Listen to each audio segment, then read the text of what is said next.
पहुंचे मुख्यमंत्री मोहन यादव, स्वच्छता का दिया संदेश, अभियान के तहत लगाई झाड़ू।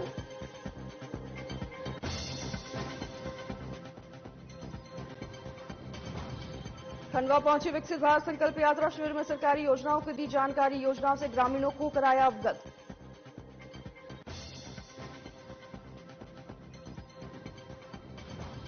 मध्य प्रदेश के नेता प्रतिपक्ष उमंग सिंगार पहुंचे धार, कांग्रेसियों ने जमकर किया स्वागत। उमंग सिंगार ने बीजेपी सरकार पर लगाया आरोप।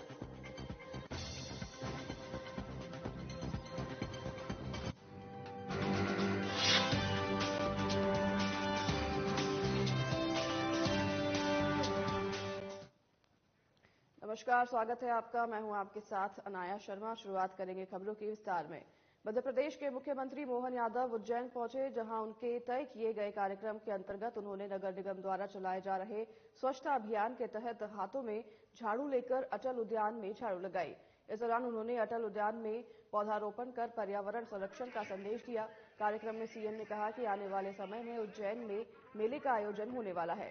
उससे पहले उज्जैन शहर को स्वच्छ भारत अभियान के अंतर्गत प्रथम स्थान पर लाना है। इसके बाद मुख्यमंत्री अकादमी पहुंचे, जहां उन्होंने फीता काटकर और दीप प्रज्वलित कर हस्तशिल्प मेले का शुभारंभ किया।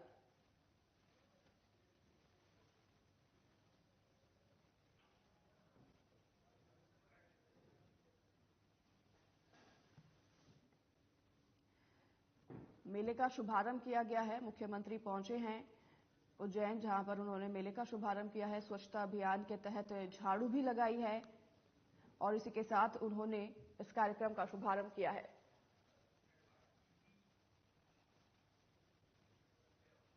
मुख्यमंत्री डॉक्टर मोहन यादव के 25 दिसंबर को होने वाले इंदौर दौरे को लेकर बड़े स्तर पर तैयारी की जा रही है। मुख्यमंत्री बनने के बाद डॉक्टर मोहन यादव का ये पहला इंदौर दौरा है, जिसे लेकर जिला प्रशासन और बीजेपी दोनों ही अपने स्तर पर तैयारी में जुट गई है। वहीं दूसरी ओर हुकुमचंद मिल के मजदूरों को दी जाने वाली मुआवजा राशि को लेकर एक बड़ा आयोजन किया जा रहा है, जिसका दौरा करने संभाग आयुक्त, कलेक्टर, निगम आयुक्त समेत इंदौर सांसद, बीजेपी के 2 विधायक और नगर अध्यक्ष कार्यक्रम स्थल पर मौजूद रहे।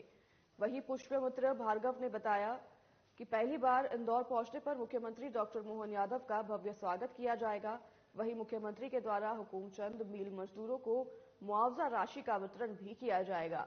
वहीं चौथे फेज के लिए 1100 करोड़ रुपए से हुए विकास कार्यों का लोकार्पण भी मुख्यमंत्री द्वारा किया जाएगा।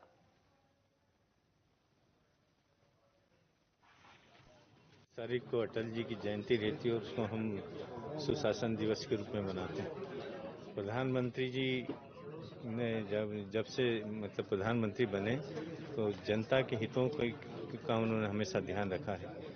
प्रधानमंत्री तक भी ये बात हमारे सांसद जी ने, हमारे नेताओं ने वहाँ तक पहुँचाई थी और उनका बड़ा ये था कि इस समस्या का निराकरण हो। तो प्रधानमंत्री जी और मुख्यमंत्री जी के यहाँ पर मतलब मुख्यमंत्री यहाँ कार्यक्रम में आएंगे, प्रधानमंत्री जी वर्चुअली जुड़ेंगे तो मजदूरों से चर्चा भी करेंगे। और जो एक बड़ा लंबे समय का जो संघर्ष था मजदूरों का, तो वो उसकी मतलब उसका परिणाम यहाँ पर मिलेगा। और जो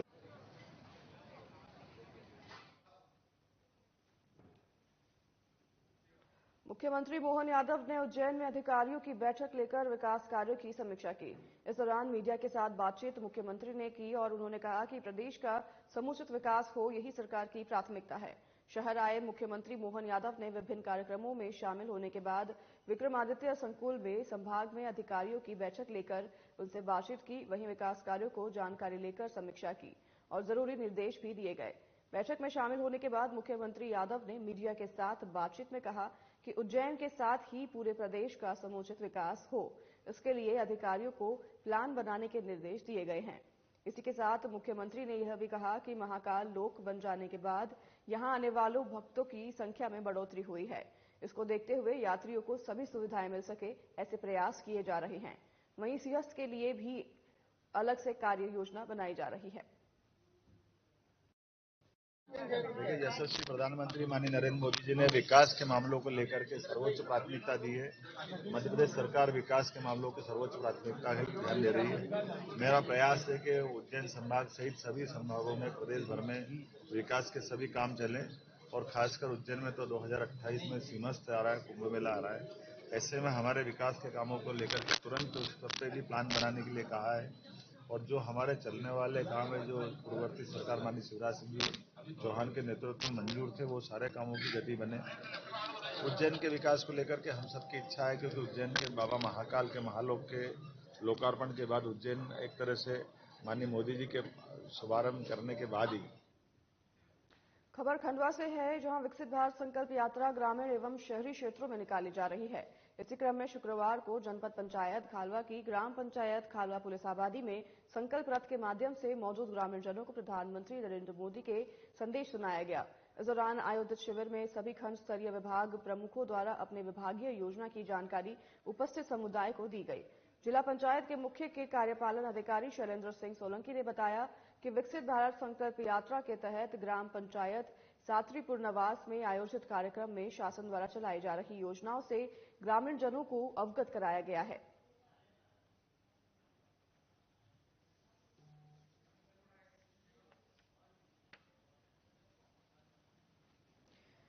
खबर खंडवा से है, जहां पर विकसित भारत संकल्प यात्रा ग्रामीण एवं शहरी क्षेत्रों में निकाली जा रही है और इसी क्रम में शुक्रवार को जनपद पंचायत खलवा की ग्राम पंचायत खालवा पुलिस आबादी में संकल्प रथ के माध्यम से मौजूद ग्रामीण जनों को प्रधानमंत्री नरेंद्र मोदी के संदेश सुनाए गए और इस दौरान आयोजित शिविर में सभी खंड स्तरीय विभाग प्रमुखों द्वारा अपने विभागीय योजना की जानकारी उपस्थित समुदाय को दी गई। जिला पंचायत के मुख्य के कार्यपालन अधिकारी शैलेंद्र सिंह सोलंकी ने बताया कि विकसित भारत संकल्प यात्रा के तहत ग्राम पंचायत सात्री पुनर्वास में आयोजित कार्यक्रम में शासन द्वारा चलाई जा रही योजनाओं से ग्रामीण जनों को अवगत कराया गया है।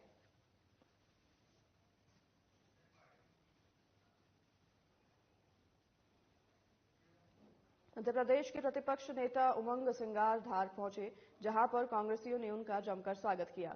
वहीं वे पहले प्रथिमपुर पहुंचे, जहां पर जगह जगह उनका स्वागत हुआ, जिसके बाद लेबड़ होते हुए धार पहुंचे, जहां जिला कांग्रेस कमेटी ने आतिशबाजी के साथ उनका जोरदार स्वागत किया।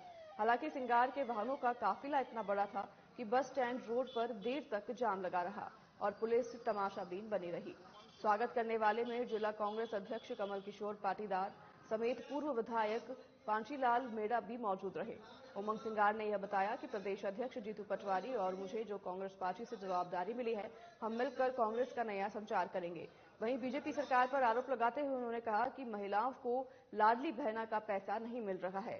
साथ ही धान खरीदी में भी किसानों के साथ वादाखिलाफी की जा रही है। वहीं उन्होंने आरोप लगाते हुए यह भी कहा कि चुटकी लेते हुए विधानसभा में जो भाषण मुख्यमंत्री ने दिए हैं, ऐसे लगता है कि एक महापौर भाषण दे रहा है। मुख्यमंत्री को पूरे मध्य प्रदेश की बात करनी चाहिए। वही के जिस प्रकार से मेरे और जीतू पटवारी जी के बनने से एक कार्यकर्ताओं में हर्षोल्लास है और हमारा दोनों की जवाबदारी है कि पूरी पार्टी में एक नवीन संचार करे, जोश का संचार, जोश भरे, कार्यकर्ताओं मनोबल ऊंचा करे। इसलिए स्वाभाविक रूप से हम दोनों पूरे प्रदेश का दौरा करेंगे। देखिए, बिल्कुल पार्टी के कार्यकर्ताओं को पहले खड़ा करना है लड़ाई के लिए। उस लड़ाई के लिए हम ये आप चाहेंगे कि अधिक से अधिक सीटें कांग्रेस जीते। जो जनता की बातें है, जनता का अधिकार है, जो भारतीय जनता पार्टी ने संकल्प पत्र में भी कही बात, उसको पूरा कराने का प्रयास करेंगे। जैसे अभी वादा खिलाफी करने लग गए। पूर्व मुख्यमंत्री शिवराज सिंह चौहान के पाली पहुंचने पर भारी भीड़ उमड़ी, जहां शिवराज सिंह चौहान ने अपने संबोधन में कहा कि अपने समृद्धि और विकास का एक लंबा सफर मैंने तय किया है। अब हमारे नए मुख्यमंत्री मोहन यादव के नेतृत्व में और उनकी टीम के नेतृत्व में प्रधानमंत्री के आशीर्वाद से मध्य प्रदेश और आगे बहुत बढ़ेगा और एक कार्यकर्ता के नाते मैं पूरा सहयोग करता रहूंगा। आखिरी सांस तक मैं अपनी जनता की सेवा पार्टी के माध्यम से करता रहूंगा। आज हमें मैया के दर्शन करने का सौभाग्य मिला, मैं उनके चरणों में बारंबार प्रणाम करता हूं।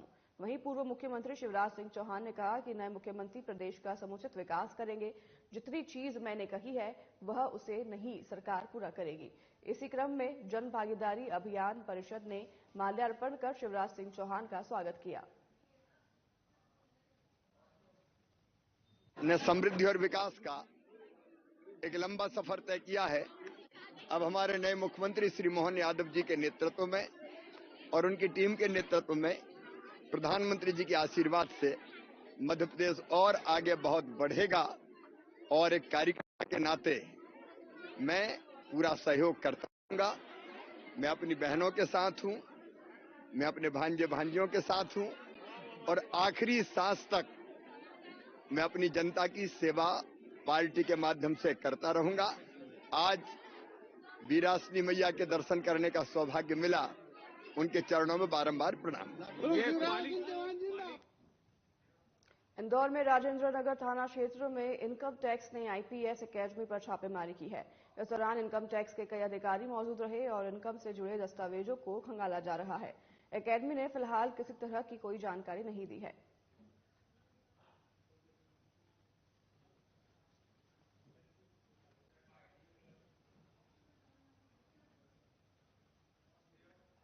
नरसिंहपुर में हर साल की भांति इस वर्ष भी मां नर्मदा परिक्रमा के लिए गांधी चौक नरसिंहपुर से बस रवाना की गई है। इस बस से 60 यात्री मां नर्मदा की परिक्रमा करेंगे। समाज सेवी मनीष जाट काका ने 15 दिवसीय यात्रा के लिए यात्रा निःशुल्क की है। गांधी चौक से बस मां नर्मदा तट बरमान पहुंची। यहां पर मनीष जाट सहित उनके अन्य सहयोगी साथियों ने यात्रियों का स्वागत किया और सभी के साथ सामूहिक पूजा कर प्रसादों के पश्चात बस रवाना की। यात्रा में शामिल शोभाराम विश्वकर्मा, श्रीमती संध्याबाई, डालचंद्र पटेल, श्रीमती मुन्नीबाई, बद्री प्रसाद, रोहित कुमार, सुरेश साहू आदि यात्रियों ने बताया कि समाज सेवी मनीष जाट द्वारा हमेशा जरूरतमंदों के लिए सहयोग किया जाता है।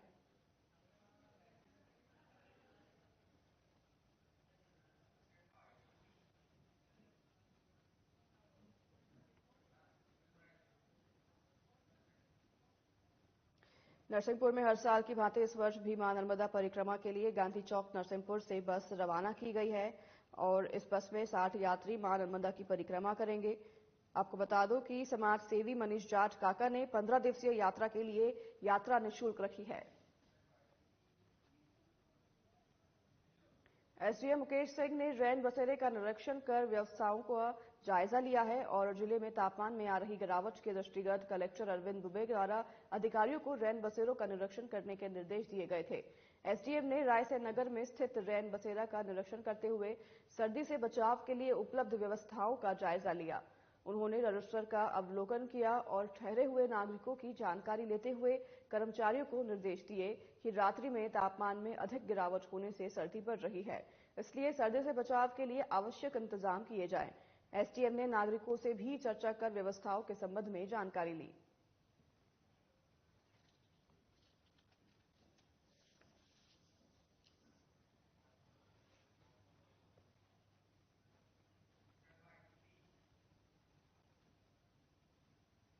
बालाघाट जिले के अंतर्गत आने वाली ग्राम पंचायत गोहारा ग्राम कोपरो में जल संसाधन विभाग द्वारा जलाशय निर्माण कार्य कराया जा रहा है, जिसमें समस्त ग्रामवासी द्वारा आपत्ति दर्ज कराई गई है।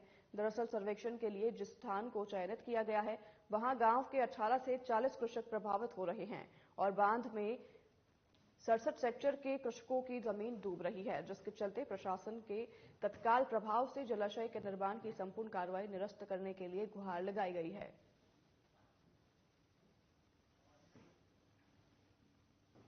ग्राम कोपरो आदिवासी ग्राम है। इसमें मैनकोर जलाशय जो हर चीज है, इसमें अधिकारी लोग आकर यहाँ जो मौजार हर चीजें कर रहे हैं। लोग इसमें तालाब बनाने के लिए चाह नहीं रहे हैं, इनको जबरदस्ती प्रसारित की गई है। ये आदिवासी बहुल्य क्षेत्र है और इसमें इन लोगों के द्वारा बार बार ये जनता बार बार प्रसारित कर रही है कि ये तालाब निरस्त हो, न तत्काल बंद हो जाए, न होना चाहिए। जबलपुर के भेड़ाघाट बाईपास स्थित अंधमुख स्कूल में पढ़ने वाले दिव्यांग छात्रों ने धरना प्रदर्शन किया है। प्रदर्शन के बाद भूख हड़ताल शुरू कर दी गई। वहीं 8 दिनों से नेत्रहीन दिव्यांग छात्र स्कूल एवं छात्रावास की जर्जर बिल्डिंग एवं मूलभूत सुविधाओं के लिए आंदोलन कर रहे हैं। हर दिन धरना प्रदर्शन करने के बावजूद जब प्रशासन ने उनकी ओर ध्यान नहीं दिया तो उन्होंने भूख हड़ताल पर जाने का फैसला ले लिया। वहीं सूचना मिलने पर जिला प्रशासन की नींद टूटी और आनंद फानंद में अधिकारी लाल लश्कर के साथ स्कूल पहुंच गए, जहां उन्होंने छात्रों से बातचीत कर उनकी कुछ मांगे तत्काल मान ली गई। दिव्यांग छात्रों का कहना है कि वो बीते कई सालों से जर्जर बिल्डिंग और छात्रावास में रह रहे हैं। स्कूल में ना तो पढ़ाने के लिए शिक्षक है और ना ही उन्हें सुविधाएं मिल रही हैं। वहीं छात्रों ने प्रबंधन पर भ्रष्टाचार के आरोप भी लगाए हैं, जिस पर अधिकारियों ने जांच के बाद उचित कार्यवाही करने का आश्वासन भी दिया है। शनिवार से हम लोग साधारण धरना प्रदर्शन कर रहे थे। 7 दिवस हो गए हैं और जब 7 दिवस होने के बाद भी प्रशासन ने हमारी मांगों की ओर ध्यान नहीं दिया तो आज हमें भूख हड़ताल जैसी स्थिति में आना पड़ा। और हमारी जो मांग है कोई वैसे मांगे नहीं है सर जो प्रशासन पूरी ना कर सके। हमारी मांगें वाजिब हैं। शिक्षा को लेकर हम यहाँ पे शिक्षा अर्जित करने आए और हमें शिक्षा ही अच्छे से नहीं मिलेगी तो हम कैसे आगे कुछ भी कर सकते हैं। इंग्लिश शिक्षक नहीं है सर हमारे यहाँ पे, पिछले 5 साल से शिक्षक नहीं है। और हमारे यहाँ पे बिल्डिंग जर्जर है सर। हम दिव्यांग लोग हैं और जब हम कहीं भी जाते हैं जैसे वॉशरूम या कहीं जाते हैं तो पानी ऊपर से चूता है।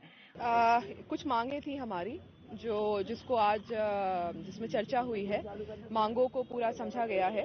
इसमें कुछ मांगों की हम लोग तात्कालिक तौर पे हम लोग व्यवस्था करवा कर दे रहे हैं। कुछ में राशि की आवश्यकता होगी जिसके संबंध में डिमांड भेज दी गई है। राशि प्राप्त होते ही उनको भी हम लोग यहाँ पर उपलब्ध कराएंगे। उनका नियमानुसार व्यय करके अधोसंरचनात्मक जो काम है हमारे पेंडिंग उनको टेकअप कर लिया जाएगा।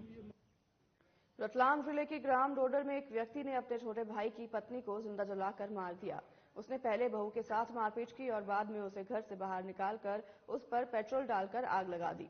इससे महिला की मौके पर ही मौत हो गई। उधर पुलिस ने आरोपी जेठ को हिरासत में ले लिया है और पुलिस के अनुसार निर्मला के पति प्रकाश ने किसी कारण से रतलाम शहर के सालाखेड़ी चौराहे के समीप खुदकुशी कर ली थी। निर्मला अपने 2 बच्चों के साथ डोडर स्थित ससुराल में ही रह रही थी। उसका जेठ आरोपी सुशील यह मानता था कि उसके छोटे भाई प्रकाश ने निर्मला की वजह से ही आत्महत्या की है। इसके चलते रंजिश के कारण आरोपी ने इस वारदात को अंजाम दिया है।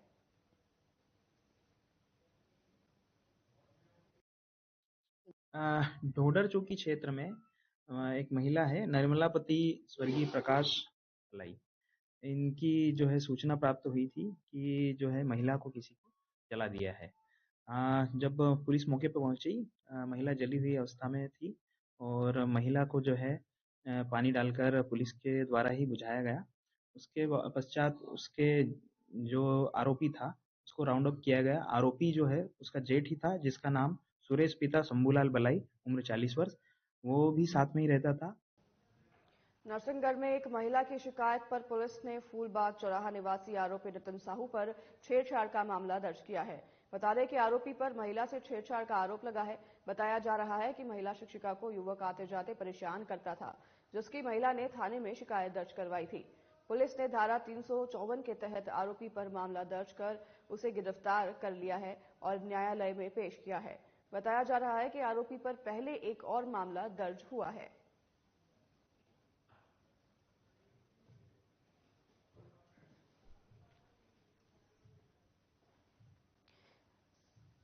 नरसिंहगढ़ में एक महिला की शिकायत पर पुलिस ने फूलबाग चौराहा निवासी आरोपी नितिन साहू पर छेड़छाड़ का मामला दर्ज किया है। आपको बता दें कि आरोपी पर महिला से छेड़छाड़ का आरोप लगाया गया है। बताया जा रहा है कि महिला शिक्षिका को युवक आते जाते परेशान करता था, जिसकी महिला ने थाने में जाकर शिकायत दर्ज करवा दी, जिसके बाद पुलिस ने धारा 354 के तहत आरोपी पर मामला दर्ज कर लिया है। महिला शिक्षिका ने आके रिपोर्ट दर्ज कराई है कि उसके साथ में एक व्यक्ति आते जाते वक्त उसको डांट कसता है और आगे पीछे घूमकर उसके साथ छेड़खानी करता है। महिला की रिपोर्ट पर अपराध पंजीबद्ध कर लिया गया है और आरोपी को पकड़कर माननीय न्यायालय पेश किया है। उमरिया जिले के थाना नौरोजाबाद अंतर्गत 13 दिसंबर को घटना घटित हुई है, जिसमें आपको बता दें कि इस घटना में पुलिस जो है कार्रवाई में जुट गई है और 13 दिसंबर को कंचन खुली खदान के बगल से लगे अरहर के खेत में डबल मर्डर की वारदात जो है सामने आई है, जिसका पुलिस ने खुलासा किया है। वहीं आपको बता दें कि 13 दिसंबर को एक महिला और पुरुष का संदिग्ध परिस्थितियों में शव मिला था। वहीं इस मामले को लेकर पुलिस अधीक्षक निवेदिता नायडू के निर्देशन पर एक टीम गठित कर डबल मर्डर का खुलासा किया गया। आपको बता दें कि डबल मर्डर की गुत्थी सुलझाने में थाना नौरोजाबाद पुलिस की अहम भूमिका रही। वहीं गिरफ्तार आरोपी को जिला जेल उमरिया के लिए रवाना कर दिया गया है।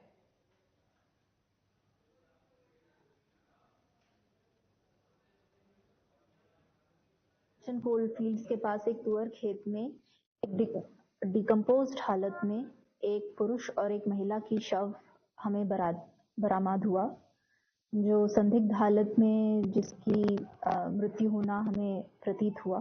पोस्टमार्टम रिपोर्ट पे इंजरीज उनके स्कल पे और स्ट्रैंगुलेशन के मार्क्स थे। इस पर बड़ी मुश्किल से इनकी शिनाख्त की हुई कि मृतका 35 वर्षीय अमरती बैगा और पुरुष 30 वर्षीय शिव प्रसाद बैगा की डेड बॉडीज ये थी। इंदौर के द्वारकापुरी थाना क्षेत्र में एक चोरी का मामला सामने आया है। बताया जा रहा है कि जिसके घर चोरी हुई वह खेती व्यवसाय और प्रॉपर्टी ब्रोकर का काम करता है। दरअसल घर में प्रॉपर्टी सौदे के रुपए रखे हुए थे, जिसे चोर लेकर फरार हो गए। चोरी 50 लाख रुपए से ज्यादा की बताई जा रही है, जिसमें सोने चांदी के जेवरात भी शामिल है। चोरी की यह वारदात थाने से महज कुछ ही दूरी पर हुई। बहरहाल पुलिस ने इस मामले में चोरी के खिलाफ प्रकरण दर्ज कर उनकी तलाशी शुरू कर दी है। द्वारकापुरी थाना क्षेत्र में शांतिनाथपुरी कॉलोनी में एक चोरी की वारदात सामने आई है, जिसमें फरियादी के लगभग 50 लाख के ऊपर का मशरूका उनके घर में रखा हुआ था, जो कि अज्ञात चोरों द्वारा चुराया गया है। इस पर से मामला पंजीबद्ध किया गया है और सारी टेक्निकल टीम्स को घटनास्थल निरीक्षण के लिए भेजा गया है। आसपास के लोगों से पूछताछ की जा रही है, सीसीटीवी फुटेज चेक किए जा रहे हैं और टेक्निकल एविडेंसेस को भी देखा जा रहा है। जल्द से जल्द इसमें आरोपी की गिरफ्तारी की जाएगी और खोया हुआ माल बरामद किया जाएगा। फरियादी को क्या इस मामले में अटैक भी आया है, रात को सुनने में आया? फरियादी के पिता जो हैं वो पूर्व से बीमारियों से ग्रसित हैं और उनको उसके बाद थोड़ा सा बीपी बढ़ने के कारण में उनको हॉस्पिटलाइज किया गया था। सीसीटीवी सामने आया? सीसीटीवी चेक किए जा रहे हैं। अभी तक की जानकारी के अनुसार घटनास्थल के आसपास कोई सीसीटीवी फुटेज मिले नहीं है। लगातार जांच जारी है। शहडोल जिले में बड़ा हादसा हुआ है। हादसे में एक ट्रैक्टर अनियंत्रित होकर पलट गया और तालाब में घुस गया। इस दौरान 2 लोगों की मौत हो गई है, जबकि एक की हालत नाजुक बताई जा रही है। शहडोल में खेत की जुताई कर लौट रहे ट्रैक्टर अनियंत्रित होकर तालाब में जा गिरा। ट्रैक्टर में सवार 2 लोगों की मौके पर ही मौत हो गई है, वहीं एक की हालत गंभीर बताई जा रही है। बता दें कि ब्योहारी थाना के ग्राम बिरछा गांव में खेत की जुताई कर ट्रैक्टर लौट रहा था, तभी अनियंत्रित होकर तालाब में पलटकर गिर गया। थाना प्रभारी ने बताया कि मृतक प्रमोद पटेल और रामकेश पटेल निवासी बिजहा की घटनास्थल पर मौत हो गई है। यशवंत पटेल की हालत नाजुक बनी हुई है, फिलहाल इलाज जिसका जारी है।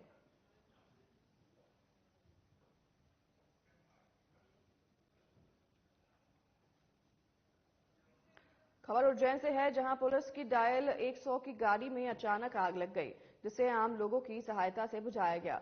लोगों ने गाड़ी में से जैसे ही धुआं उठते देखा तो ड्राइवर को बताया और उसे नीचे उतारा। इस दौरान अस्पताल स्टाफ के कर्मचारी मदद के लिए मौके पर पहुंचे और फायरिकस के मदद से आग पर काबू पाया गया। वहीं गनीमत ये रही कि लोगों की सूझबूझ से एक बड़ा हादसा होते टल गया।